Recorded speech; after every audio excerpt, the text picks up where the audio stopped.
Hi, my name is Jessica Besson, Mercer County Extension Agent for Horticulture. And if you're joining me on here today, you probably have an interest in gardening.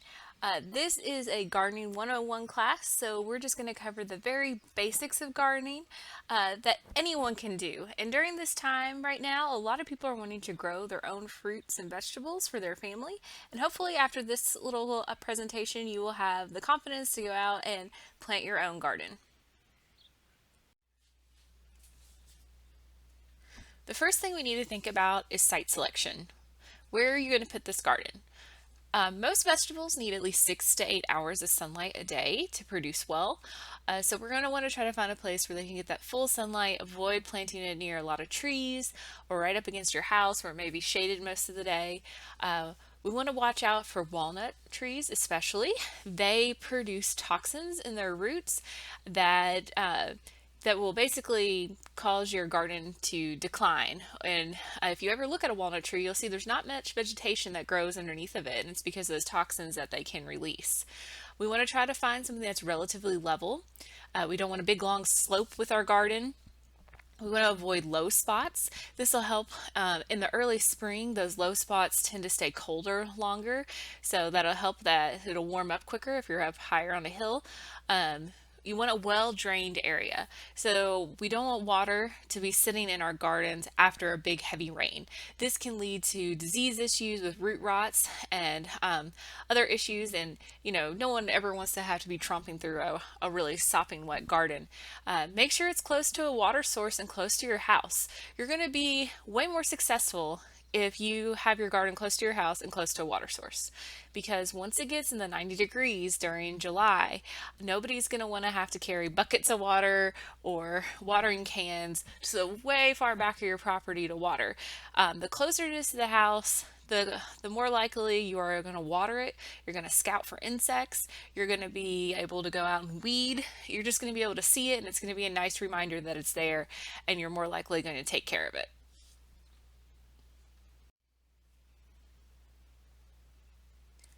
So once you have your site picked out where you want to start your garden at, you need to start planning.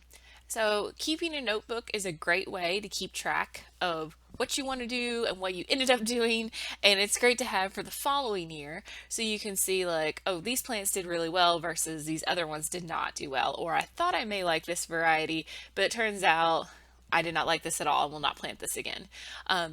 Plan it out on paper, do a sketch, draw out what you want to put where.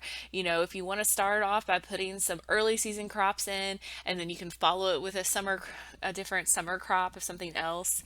And keep those records. Like I said, write down what you liked and what you didn't like. Keep the seed packets behind so you know how many days until maturity. Keeping those notebooks, the date that you planted, what the variety should be like, and any other notes you might, discover about this plant throughout the growing season, which can be really helpful when you start planning for your garden next year, which most people will start planning in about January for their spring and summer gardens.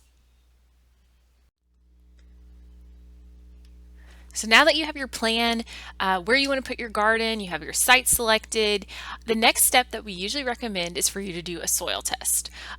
This is usually best done in the fall, but you can do it anytime during the year. And at our extension office, we offer this test for free. You can even come and borrow a soil probe and some soil bags to put your test in. And you want to take a equal representation of that gardening area. So we go about 6 inches down in the ground to get that soil from spots all over your garden, and we mix it together and we send it off to be tested, where we'll get results back telling you what are the fertility needs for what you're planting in your garden. So it's going to tell us what kind of fertilizer we need to apply that is going to feed those plants for you. Now, on your results, it'll also give you the soil's pH, and the soil pH is very important because that directly affects the soil nutrient availability for plants. It means that if your pH is too high or too low, your plants may not be able to uptake those nutrients that are there in the soil. So what we want to look for is a pH between 6 and 7, and we are able to adjust this if it's too low or too high. And we do this with lime and sulfur, which we can make recommendations for as well. And we add lime if your pH is too low and is too acidic, and we add sulfur when your pH is too high and the soil is too alkaline. So if you decided to get a soil test done, you will get your results back and there'll be recommendations on there to tell you how to meet your garden's needs. And so you're going to do this by applying a fertilizer in the spring before planting. We often call this a pre-plant fertilizer.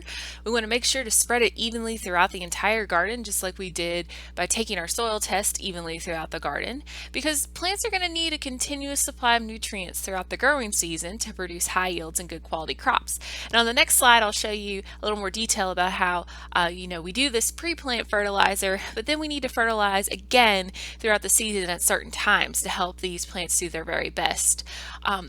When you look at fertilizer, on all fertilizer bags, there's going to be 3 numbers on there, and they're going to be N, P, and K, which represents nitrogen, phosphorus, and potassium.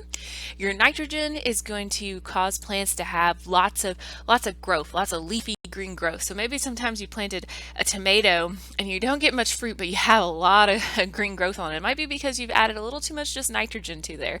Phosphorus is used by plants to help form new roots, make seed, fruit, and the flower production. And the potassium helps keep the plant strong, keeps it growing fast, and can help fight some disease in it. Now, some of these last longer in the soil than others, and some dissipate very quickly. But most of the time, we're going to see that we end up recommending nitrogen more than anything because that one breaks down faster versus the other ones. There are commercial fertilizers available and organic ones. They can both be found at garden centers and farm stores, and we can make recommendations for both of those depending on what you'd like. And then I put in here about the manure rule. Now, some people know someone who may have some cattle, horses, sheep, other kinds of livestock, and they would like to use manure as their organic option to fertilize their garden, and that is great. There's just one thing to keep in mind. There's these 120 and 90-day rules about it. And this is because, well, if we are spreading raw manure on our fields, one, if we spread it and then we plant directly in it, we risk burning up some of our plants. But the other greater risk is the risk of E. coli.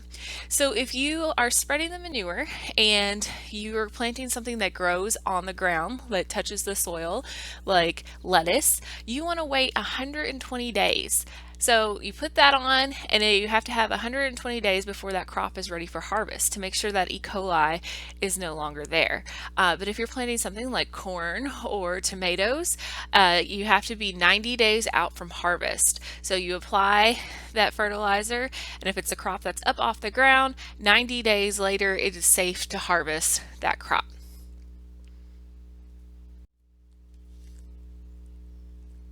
I mentioned in the last slide about fertilizing at different times, and this little chart here shows you how different plants like to be fertilized through the season. You can go down the side there and see like broccoli. So you may have put your pre-plant fertilizer down across your garden, but 3 weeks after transplanting your broccoli plants, they're going to want to be fertilized again. And at this point, I would recommend using a soluble fertilizer, the kinds that we often see we can put in a watering can and water down, and then we can water the fertilizer in that way. But you can go through here and see how important it is to fertilize at different times. Peppers, after the first fruit set, they would like, a little more fertilizer to help that growth continue.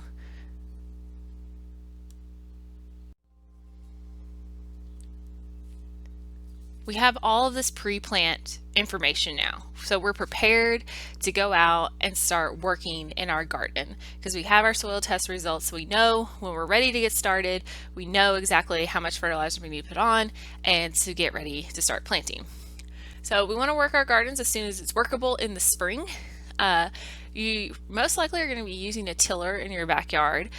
So to prepare about 8 inches deep, each year you can increase that to a depth of 10 to 12 inches. You're going to work the coarse lumpy texture until it's replaced by a fine granular one.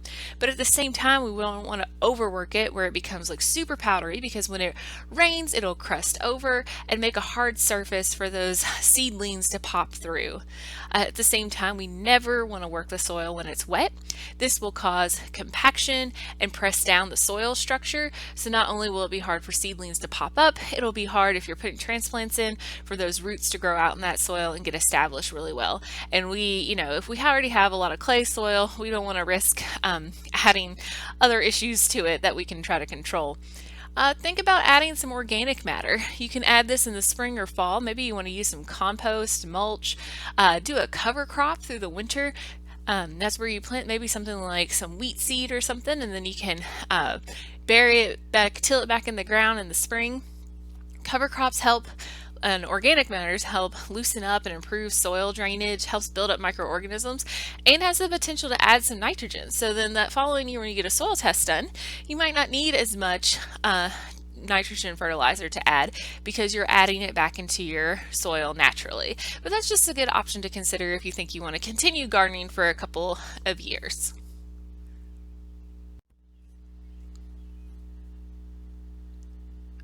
You might be thinking right now, I don't have enough space to till up in my backyard, or maybe I don't want to till up a lot of space in my backyard.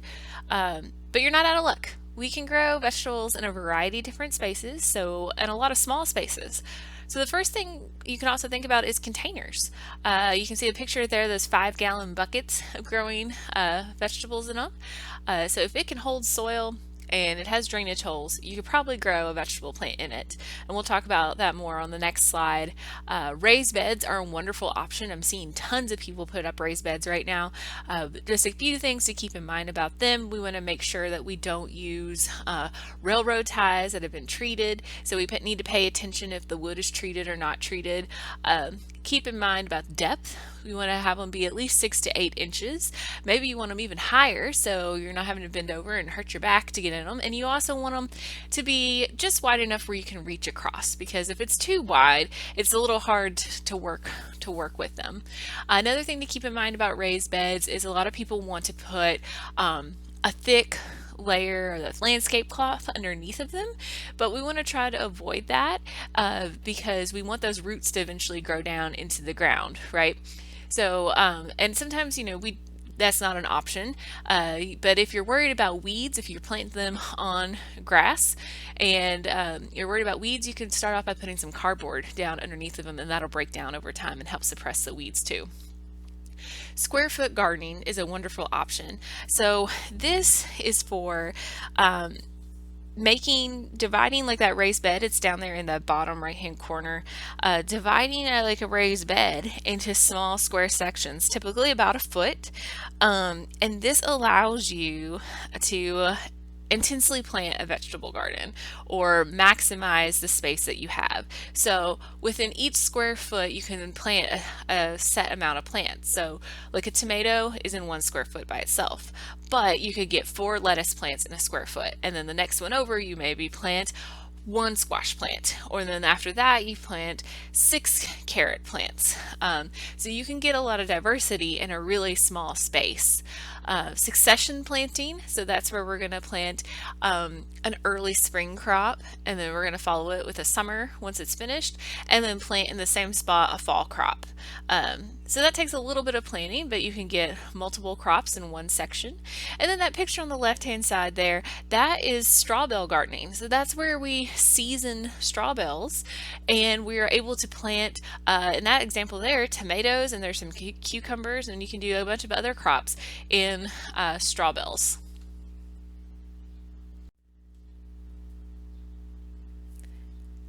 Continuing on with containers, raised beds, something to think about. If you're doing a container, the most important thing is to make sure you have drainage holes.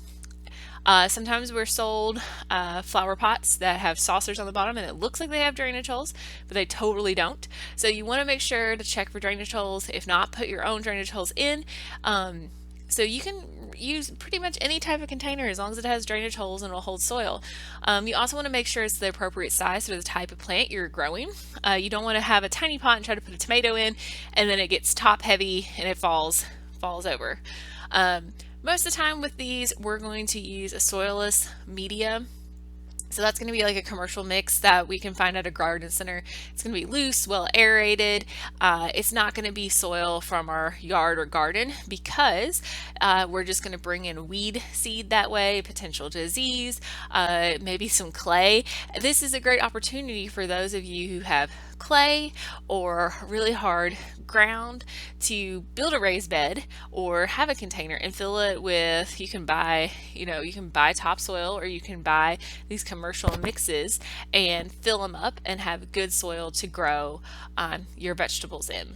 One downfall to containers, to raised beds, and to the straw bale gardening as well, if you're interested in that, is they dry out fast. So they're going to heat up, they're going to dry out fast, so you're going to need to water them more often than you would planting directly into the ground. You can see in this picture here of this raised bed, that is a great example of the Three Sisters planting, where they have corn, squash, and beans growing together. They also have a little bit of irrigation set up in the raised bed.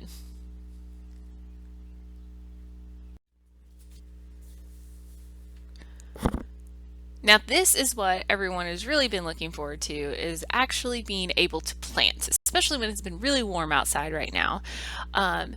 So if you're going to be growing in your garden or in a container, you're going to have 3 options to choose from. You may just pick one, or you may do all 3. That's going to be either you're going to seed directly into the soil or container. You're going to either start your own seeds and grow your own transplants, or you're going to go to a garden center and buy transplants to put in your containers or out in the ground. So starting with seeds, the thing about seeds is on the seed packet, all the information you need to know about growing that plant is there. So it's going to tell you how tall the plant is going to get, how much light it needs, when to plant it, the depth of planting, the spacing, how much space you need to put between each plant, and the days to maturity. So that's going to tell you, if it says it takes 60 days to maturity, so you know the day I plant that seed, 60 days later, I should be able to harvest. Now, that might, give and take a little bit depending on the weather. If it gets a little cold, or if it gets really warm, things might speed up a little bit. So all your valuable information is going to be there on those seed packs. We usually recommend new seeds for each growing season. Old seeds tend to have a lower germination rate. There are some varieties, though, that you can choose to save, and they will germinate for a few more years. But we recommend you should do like a germination test, where you put the seeds in a wet paper towel and see if you get any germination to occur. Choose varieties with disease resistance. So this will help you in the long run. It doesn't mean that your plants won't get sick at all if you use a disease resistant seed or variety, but it means it'll just help you in the battle with some of our pest issues that we have. Choose varieties that best suit you. Choose things that your family is going to want to eat. Don't choose something just because you think it's pretty. If if you're not so sure that you love peppers, or like really hot peppers, don't try to grow ghost peppers and scorpion peppers and then be stuck with them, because like one plant of a ghost pepper produces like 75 peppers on a plant. So you probably don't want to be stuck with all of those if you don't really like them. When it comes to saving seeds, sometimes this can lead to disease issue. So if you have a plant you loved the tomato from it, but it was not the healthiest plant, you may not want to save the seeds from it. So choose, if you're going to save seeds, do it from plants that are healthy and disease-free. We want to avoid saving from hybrids because it won't come back true. So if you're saving from an heirloom, you're going to get that same plant that'll come back. But if you're saving from a hybrid plant, you're going to most likely, it'll cross and you'll get some new type of tomato or other plant, whichever one you're saving seeds from.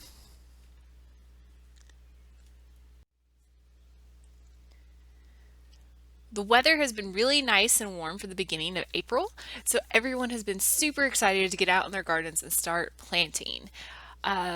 But we usually don't recommend people start plants until May out in the garden. But if you want to start your own seeds to grow your own transplants in the future, this chart here helps with some of that. So we want to count back from the last frost-free date in Kentucky. So the last time that we should expect frost in the spring, which in Kentucky is May 10th, or we usually tell people after Derby Day. So this chart here shows when we should start our seeds inside. So we have plants ready to go out in the ground. So one that's a big one that everybody always wants to grow are tomatoes. So if we look down there at tomato, we want to start our seeds 4 to 7 weeks before we want to put them outside. Peppers, we want to start 6 to 8 weeks. And some of those guys are a little slower because they really like the soil to be warm. So that's when we also recommend, like if you're starting your own seeds, sometimes you might want to invest in a heat mat to put underneath your trays that you're starting your seeds with, just to help them boost them up and get them to germinate a little bit. But you can see how many weeks we have to start before we can actually move our plants outside. Now this is the chart everybody loves because this one is going to tell us our earliest safe planting date and our latest safe planting date for all of our vegetable crops that we can grow here in Kentucky. What is also great about this chart is when you see the crops listed, it tells you if you're doing transplants or you can actually direct seed into your garden. So if you look down that list and it says broccoli, next to it says plants, so you know it's going to be a transplant. And for our area, for the central Kentucky area, our earliest day we can get those out in the garden is April 5th. So right now it's early April, the weather has been beautiful. It's okay to go ahead and put those broccoli plants out in the garden. On the other hand, you can see we have things that are listed that don't have plants next to them. So like our sweet corn.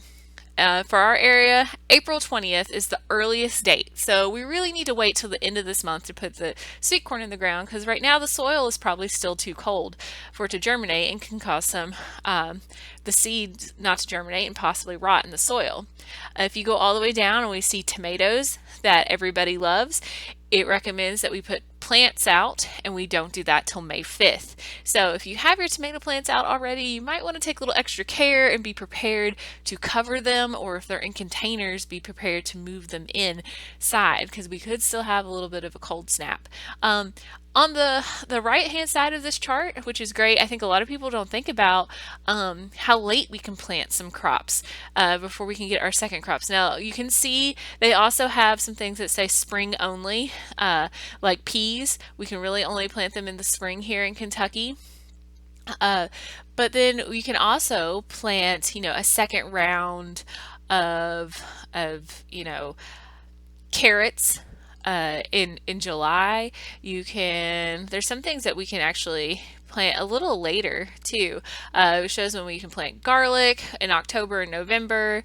That can go pretty late in the year. So this is a great resource to have when you're considering, should I go ahead and plant stuff when the weather is really nice early in the spring.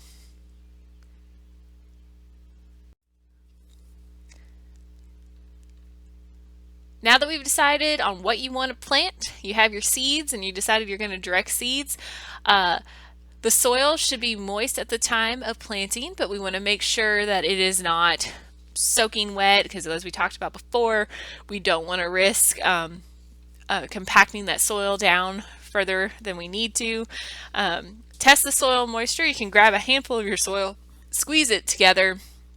If it sticks together, it's too wet. If it forms like a ball, if it crumbles, proceed with planting. So make furrows. So use a hoe. Maybe you just use your hand and make a little furrow and drop your seeds in based on the recommendation that's on the back of your seed packet will tell you how many, inches to put these seeds in. I would go ahead and label your rows. Some people just put a popsicle stick at the end of the row, and use a pencil to write on, because the pencil will last throughout the season versus a marker will come off over time. Some people will take string and mark their row as well, so you know where your seeds are popping up, so when you go out to weed, you're not going to accidentally weed some of your little seedlings popping up. After germination, you want to thin them to the correct spacing. So sometimes we overseed because some of these seeds are very tiny, like carrot seeds are very tiny. And then as they pop up, we want to thin them out to the correct spacing. So if we don't, you probably won't, if you're using carrots, for example, you won't get very big carrots. You'll just get tiny little carrots because they don't have enough space to grow.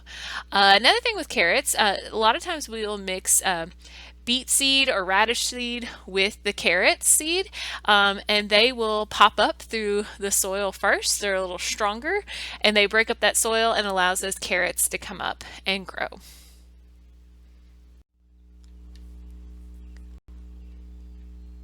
So if you decided not to direct seed, maybe you want to grow your own transplants. And why is it a good reason to grow your own transplants? Well, they allow you to have the varieties that you want when you want to plant them. There are thousands of tomato varieties out there, and you might not be able to find the exact varieties that you're looking for at garden centers or box stores, because they carry a set of, traditional varieties that they know will sell and people really want. So this allows you to have that option to start your own inside, inside or outside, and have them ready when you are ready to put them in the ground, because maybe you're a little more advanced and you can have a little structure to put over your tomato plants to keep them safe early in the season, so you can grow them and get them started when you want to. And there's a couple of extra steps that go into starting your own transplants inside. As I mentioned, some of these plants like a little bit of a warmer soil temp, so maybe you have a heat mat that you grow them on. A little extra care goes into them, and starting them pretty early in the season. But it's a great option for you able to choose the varieties you actually want to grow or to try something new. So if you decide that third option is just to go and buy transplants, which is a great option that helps support some of our local businesses, a couple of things you want to look for when buying healthy transplants. So we want to find something that the plant is compact with a short distance between its leaves. That means it had adequate light when it was germinating, and it is not all leggy. The stems are pencil thick and rigid, so it's nice and strong.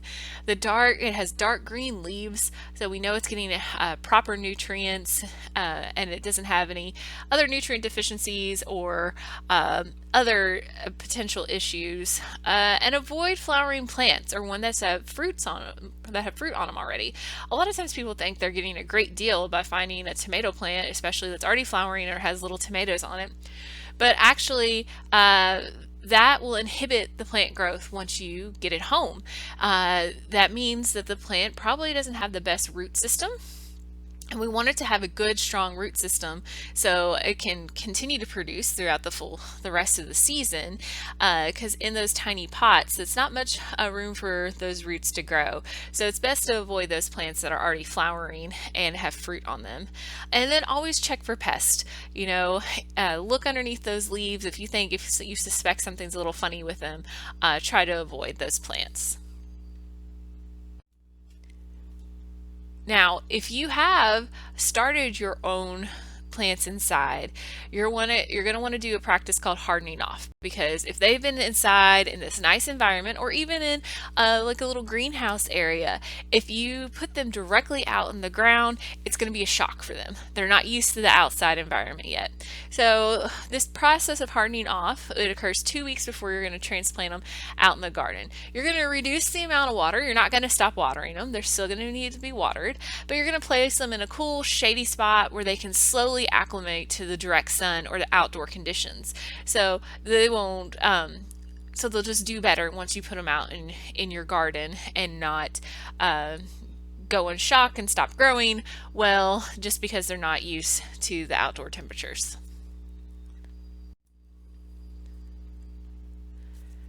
So after hardening off is taking place, you can start transplanting. If it's possible, to do it on a shady day or later in the afternoon when the sun might already be going down to prevent wilt, because it's a big journey or experience for these little plants to go from this nice little environment that they've been in now into the direct sunlight and the ground. Make sure you soak those roots. I'd recommend watering them in really well before planting them.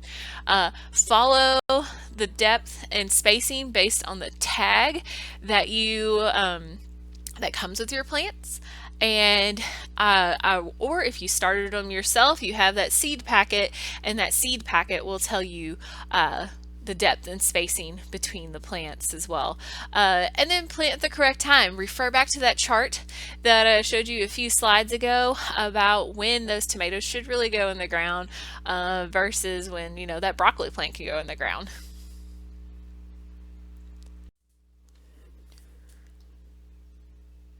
Watering our gardens is very important, and that's a reason why at the very beginning of this I said it's really important that you have it close to your house, so you'll be able to see it often, and also be close to a water source, because it's no fun lugging hose or buckets of water out to a garden if you're not close by.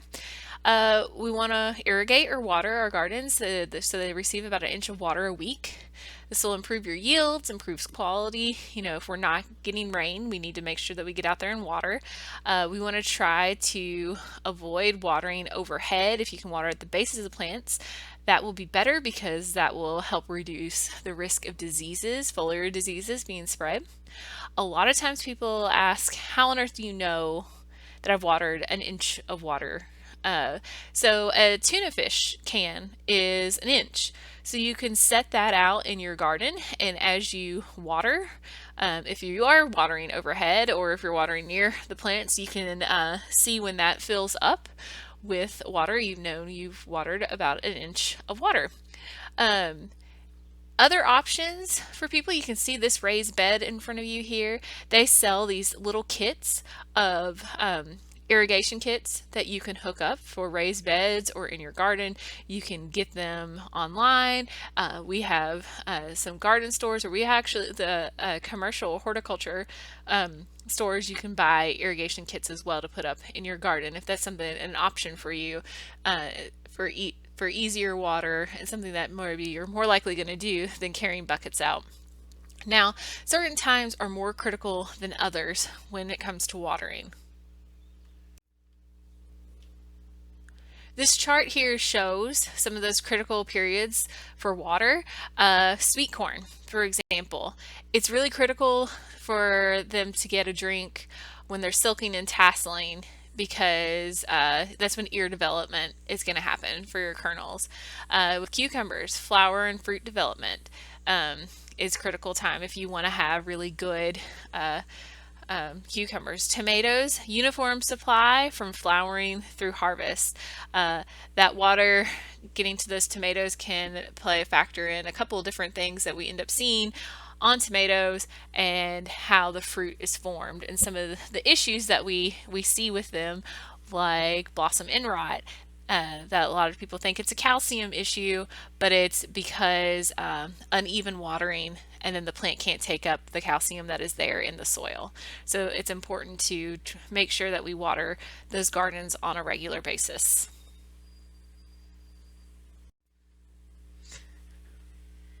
Weed control, everyone's favorite job in their garden, right? Mulch. If you have the option, mulch. Put down newspaper, straw, not hay, because we don't want to bring in more seed. There's plastic, or there's the fabric.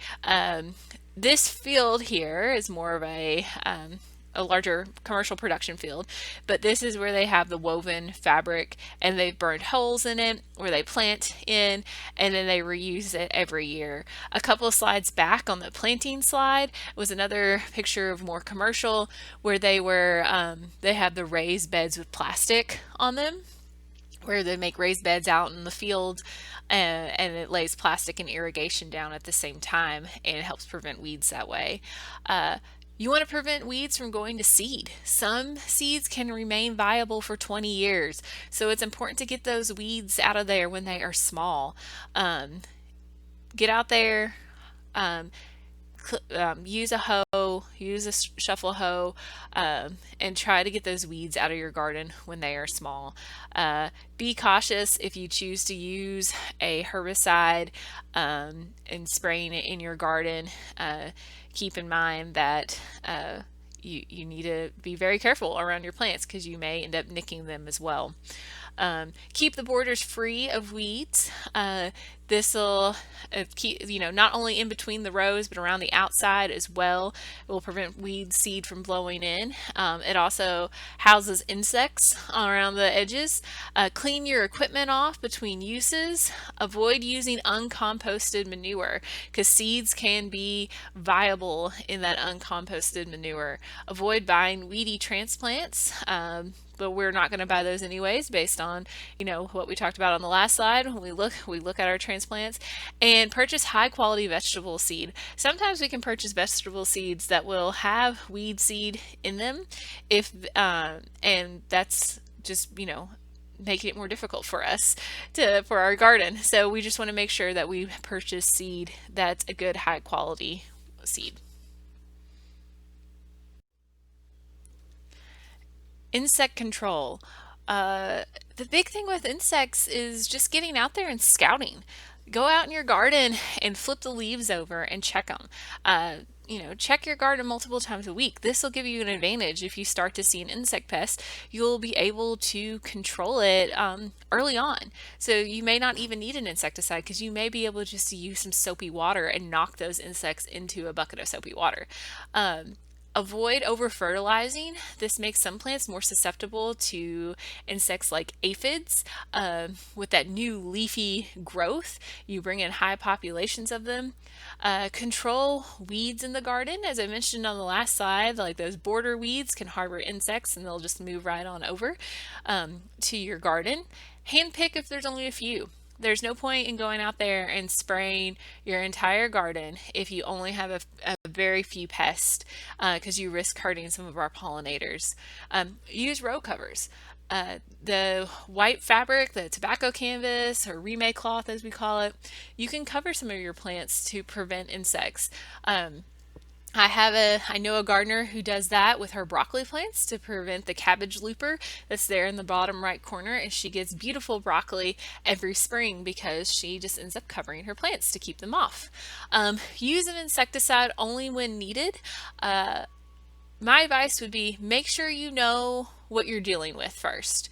So if you have an insect and you're not really sure what it is, you can always call the extension office, and I am very happy to help you identify it because only certain insecticides work for certain insects. So you could be using an insecticide that those insects just look at you and laugh every time you spray them with it because it does nothing, or you could be using something that is harming all sorts of good beneficial things that are in your garden that you want to be there. So just always make sure you know what insect you're dealing with first. Avoid spraying plants or weeds in bloom because this is going to protect our pollinators. If you do have to use an insecticide, we recommend that you wait till later in the day when bees and other pollinators are less active.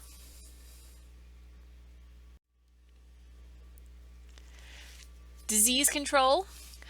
We want to check our plants regularly, just like we are for insects, so we want to scout. This goes back, we want to have a well-drained site so we prevent that water from standing and having root rots. We want to select disease-resistant varieties, ones that will be able to stand up to some of these diseases. It might not control them completely, but they'll have a good chance against it. We want to practice crop rotation. And I'll talk about that a little more in a second. We want to plant seeds in warm soil. We mentioned that a few times about how, one, it helps with germination, but some of our seeds will get different rots if they are planted in cold soil. Space plants for good air movement. A lot of plants get these foliar diseases, and if they're right on top of each other and the foliage gets wet and can't dry off, that's what encourages some of these foliar diseases. So we want to make sure that there's good air movement.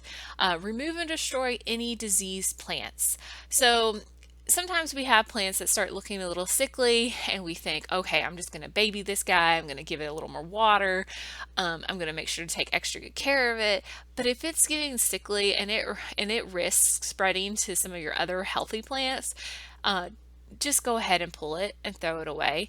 Don't put it in your compost pile, because if your compost pile doesn't get hot enough, you risk spreading it to other plants later on, whatever it may have.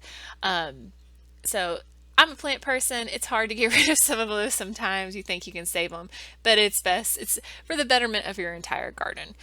Control weeds and insects. Insects can also spread disease as well. So controlling those weeds again goes back to helping control insects, and it will also help control disease. Use labeled fungicides when needed. Once again, just like with the insects, know what you're dealing with. If you don't know what kind of disease you may have, and it may not even be a disease, it may be an abiotic issue where it has something to do with watering or temperature outside. But contact the extension office. We are happy to help and to take a look at things for you and help recommend a fungicide that will help you out, because just like the insecticides, some fungicides work for some diseases, and some work for others. As I mentioned, you probably want to practice crop rotation if you plan to continue growing your garden in the same spot. It's what's nice about growing things in containers. It's really easy to practice crop rotation because we're going to be, dumping the soil at the end of each year for our containers. Um, but by practicing crop rotation, you can avoid buildup of certain pests and also enable nutrients in the soil to be used more efficiently. So, this is a rotation where we try to avoid planting the same or closely related crops in the exact same spot more than once every 3 years. So it helps prevent insect and disease buildup. So you can see there we have the different family names of these crops and then the crops actually listed by themselves. So if tomatoes, peppers, potato, eggplant, and tomatillos are all related to each other. So if you have them planted on one side of your right side of your garden, maybe the next year you move them to the left side of your garden and you plant squash there on the right side instead. Just switching something around easy like that will help prevent some of these disease buildup.